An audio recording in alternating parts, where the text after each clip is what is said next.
Dressé sur son îlot rocheux face aux marées de la baie normande, le mont Saint-Michel n'est pas seulement un joyau architectural.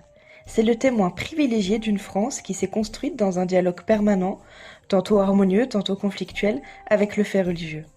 De sa fondation légendaire au 8e siècle jusqu'aux défis contemporains de sa conservation, ce miracle de l'Occident raconte une autre histoire de France, celle des rapports complexes entre le temporel et le spirituel. L'histoire commence par une vision. En 708, selon la tradition, l'archange Michel apparaît en songe à Aubert, l'évêque d'Avranches, lui ordonnant d'édifier un sanctuaire sur le mont Tombe. Cette légende fondatrice, rapportée dans les chroniques carolingiennes et notamment dans Revelatio Ecclesiae Sancti Michaelis, s'inscrit dans un moment charnière de l'histoire française, la christianisation définitive des territoires francs sous l'égide des rois mérovingiens, puis carolingiens. Le choix de l'archange Michel n'est pas fortuit. Prince des milices célestes, psychopompe et juge des âmes, Michel incarne parfaitement l'esprit d'une époque où l'Église naissante doit composer avec les croyances païennes ancestrales. Le mont Tombe était déjà un lieu de culte celtique, probablement dédié au dieu Lugh. En s'appropriant ce site, le christianisme opère cette synthèse si caractéristique du génie français. Plutôt que d'effacer, il transforme et sublime. Les sources historiques, notamment les chroniques de l'abbaye conservées dans le cartulaire du Mont Saint-Michel, attestent de la rapidité avec laquelle le sanctuaire devient un centre de pèlerinage majeur. Dès le IXe siècle, les rois carolingiens puis les ducs de Normandie y font des donations considérables. Charles le Chauve lui-même confirme les privilèges de l'abbaye en 867. C'est avec l'arrivée des bénédictins en 966, sous l'impulsion du duc de Normandie Richard Ier, que le Mont Saint-Michel devient véritablement un acteur majeur de l'histoire française. L'abbé Ménard Ier entreprend la construction de l'église abbatiale, dont les fondations romanes sont encore visibles aujourd'hui. Mais c'est surtout au XIe et XIIe siècle que le mont révèle sa véritable dimension politique. Les abbés successifs, Hildebert II, Ranulphe, Roger II, ne sont pas seulement des hommes d'église. Ce sont de véritables seigneurs temporels à la tête d'un domaine qui s'étend sur plusieurs dizaines de paroisses normandes et bretonnes. Le Liber Albus de l'abbaye, précieux cartulaire du XIIe siècle, révèle l'ampleur de ses possessions et les revenus considérables qu'elle génère. L'abbaye devient un centre intellectuel de premier plan. Son scriptorium produit des manuscrits enluminés d'une qualité exceptionnelle, comme le célèbre Sacramentaire de Robert de Jumièges, conservé à la bibliothèque de Rouen. Les moines copistes y perpétuent et enrichissent la tradition littéraire antique, participant à cette renaissance carolingienne puis romane qui pose les fondements de la culture européenne. Plus encore, le Mont Saint-Michel devient un laboratoire architectural révolutionnaire. La construction de la Merveille au XIIIe siècle, cet ensemble gothique composé du cloître, du réfectoire et de la salle des chevaliers, témoigne d'une maîtrise technique stupéfiante. Les architectes de l'abbaye, dont les noms nous échappent mais dont le génie transparaît dans chaque pierre, parviennent à défier les lois de la pesanteur en érigeant ces voûtes élancées sur un rocher battu par les vents. Si le Mont Saint-Michel traverse les siècles, c'est aussi parce qu'il sait s'adapter aux mutations politiques et religieuses de son temps. Durant la guerre de Cent Ans, l'abbaye devient une forteresse imprenable face aux assauts anglais. Les sources militaires de l'époque, notamment les comptes de l'argentier du roi conservés aux archives nationales, attestent des sommes considérables investies dans la fortification du mont. L'épisode le plus emblématique reste sans doute le siège de 1425. Pendant des mois, les troupes anglaises de Thomas de Scald tentent vainement de s'emparer de la place. Les chroniques de l'époque, en particulier celle de Perceval de Cagny, relatent comment les moines participent activement à la défense, transformant leur sanctuaire en bastion de la résistance française. Cette dimension militaire de la vie monastique illustre parfaitement cette spécificité française où le spirituel et le temporel s'entremêlent intimement. Mais c'est peut-être dans sa capacité à survivre aux convulsions religieuses que le mont Saint-Michel révèle le mieux sa nature profonde. Durant les guerres de religion du XVIe siècle, l'abbaye parvient à maintenir sa neutralité relative, accueillant tour à tour des prédicateurs catholiques et des émissaires protestants. Les contes de l'abbaye pour cette période, étudiés par l'historien Lucien Musset, montrent comment les moines développent des stratégies de survie économique remarquables, diversifiant leurs revenus et modernisant l'exploitation de leur domaine. Le XVIIe siècle marque un tournant décisif dans l'histoire du Mont Saint-Michel. L'introduction de la réforme mauriste en 1622, sous l'impulsion du cardinal de Richelieu, transforme radicalement la vie monastique. Les nouveaux statuts imposés par la congrégation de Saint-Maur, conservés dans les archives de l'abbaye, révèlent une volonté de rationalisation et de centralisation qui préfigure les réformes de l'État royal. Cette période voit également l'émergence de nouvelles tensions entre l'abbaye et le pouvoir séculier. Le mémoire sur l'état présent du Mont Saint-Michel, rédigé en 1680 par l'intendant de Caen pour Colbert, illustre parfaitement cette évolution. L'État royal ne considère plus l'abbaye seulement comme un partenaire spirituel, mais comme un rouage de son administration. Les revenus de l'abbaye sont scrutés, ses privilèges questionnés, son autonomie rognée. Cette évolution culmine avec la transformation du Mont en prison d'État sous Louis XIV. Dès 1685, l'abbaye accueille des prisonniers politiques, souvent des opposants religieux au régime. Les registres d'écrous conservés aux archives départementales de la Manche révèlent la diversité de ces détenus. Jansénistes, protestants récalcitrants, mais aussi des nobles frondeurs et pamphlétaires. Cette mutation carcérale traduit un changement profond dans les rapports entre l'État et l'Église. Le Mont Saint-Michel, symbole millénaire de la puissance spirituelle, devient l'instrument de la répression temporelle. Cette ironie de l'histoire préfigure les bouleversements révolutionnaires à venir.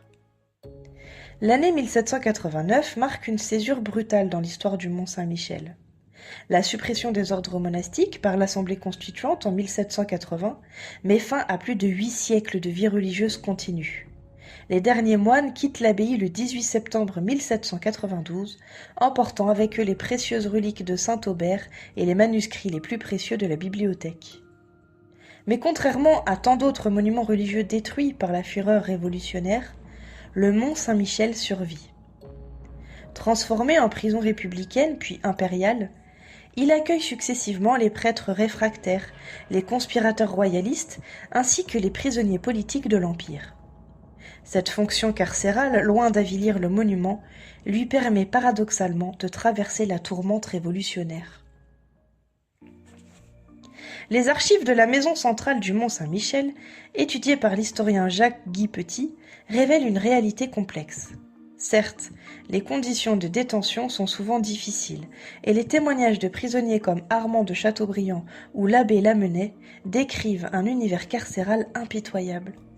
Mais cette période permet également une première campagne de restauration systématique du monument, menée par les architectes des bâtiments civils. Plus profondément, cette transformation illustre une caractéristique fondamentale de l'histoire française, la capacité à réinventer les symboles plutôt qu'à les détruire. Le Mont Saint-Michel républicain n'est plus un sanctuaire, mais il demeure un lieu de mémoire nationale. En 1863, ouvre une période nouvelle dans l'histoire du Mont Saint-Michel. Sous l'impulsion de Prosper Mérimée, inspecteur général des monuments historiques, et grâce au talent de l'architecte Édouard Corroyer, commence la plus ambitieuse campagne de restauration jamais entreprise sur un monument français. Cette renaissance du mont s'inscrit dans le mouvement romantique du XIXe siècle, qui redécouvre la beauté du Moyen-Âge chrétien. Victor Hugo, dans Notre-Dame de Paris, avait donné le ton. Il faut conserver au monument son caractère. Pour le Mont Saint-Michel, cela signifie restituer sa dimension spirituelle, tout en respectant les acquis de la modernité. Les travaux de Corroyer, puis son successeur Paul Gou, s'appuient sur une documentation historique d'une précision remarquable. Les plans médiévaux conservés dans les archives de l'abbaye, les descriptions des voyageurs d'Ancien Régime, les relevés effectués par les ingénieurs militaires sont systématiquement analysés. Cette approche scientifique de la restauration fait du Mont-Saint-Michel un laboratoire pionnier de ce qui deviendra la conservation moderne du patrimoine. Mais au-delà des techniques, c'est une vision de la France qui se dessine. En restaurant le Mont-Saint-Michel, la Troisième République laïque affirme paradoxalement sa filiation avec la France chrétienne d'autrefois. Ce n'est plus la foi qui sauve le monument, c'est l'art qui sauve la foi. Le retour des moines en 1966, après plus d'un siècle d'absence, marque une étape symbolique majeure. Mais cette restauration de la vie monastique s'inscrit dans un contexte radicalement transformé. Les quelques bénédictines de l'abbaye Sainte-Cécile de Solesmes qui s'installent au Mont ne retrouvent pas l'influence temporelle de leurs prédécesseurs. Leur rôle se limite désormais à l'animation spirituelle du lieu et à l'accueil des pèlerins. Cette évolution traduit la sécularisation profonde de la société française contemporaine. Le Mont Saint-Michel du XXe siècle est d'abord un monument historique, un site touristique, un symbole national. Sa dimension religieuse, sans disparaître, devient seconde. Cette mutation s'accélère avec l'inscription du mont sur la liste du patrimoine mondial de l'UNESCO en 1979. Cette reconnaissance internationale consacre la valeur universelle exceptionnelle du site, mais selon des critères essentiellement esthétiques et historiques. La spiritualité du lieu, si elle est évoquée, n'est plus considérée comme constitutive de son identité. Les grands travaux entrepris depuis les années 1990 pour rendre le caractère maritime au Mont Saint-Michel illustrent parfaitement cette évolution. Le projet, d'un coût de plus de 200 millions d'euros, vise à détruire la digue route construite en 1879 et à restaurer l'insularité du mont. Mais derrière les arguments écologiques et patrimoniaux se cache une vision essentiellement touristique et économique du site. Aujourd'hui, le Mont Saint-Michel accueille plus de 2,5 millions de visiteurs par an, ce qui en fait l'un des sites les plus fréquentés de France. Cette affluence massive pose les défis inédits à la conservation du monument et au maintien de sa dimension spirituelle. Les études sociologiques menées par le Centre national de la recherche scientifique révèlent la diversité des publics qui visitent le mont. Aux pèlerins traditionnels, souvent âgés et de confession catholique, s'ajoutent des touristes culturels en quête d'authenticité, des familles attirées par la dimension spectaculaire du site et des visiteurs étrangers pour qui le mont incarne une certaine idée de la France éternelle. Cette histoire du Mont Saint-Michel révèle une constante de l'histoire française, la capacité à transformer les héritages plutôt qu'à les rejeter. Sanctuaire païen devenu abbaye chrétienne, forteresse médiévale transformée en prison révolutionnaire, monument historique redevenu lieu de culte, le Mont illustre cette plasticité remarquable qui permet à la France de conjuguer tradition et modernité. Mais cette histoire pose aussi une question fondamentale pour l'avenir. Comment préserver l'âme d'un lieu quand sa fonction originelle a disparu ? Comment maintenir la dimension transcendante d'un monument devenu produit touristique ? Ces interrogations dépassent largement le cas du Mont Saint-Michel. Elles touchent au cœur du défi contemporain de la France face à son héritage chrétien.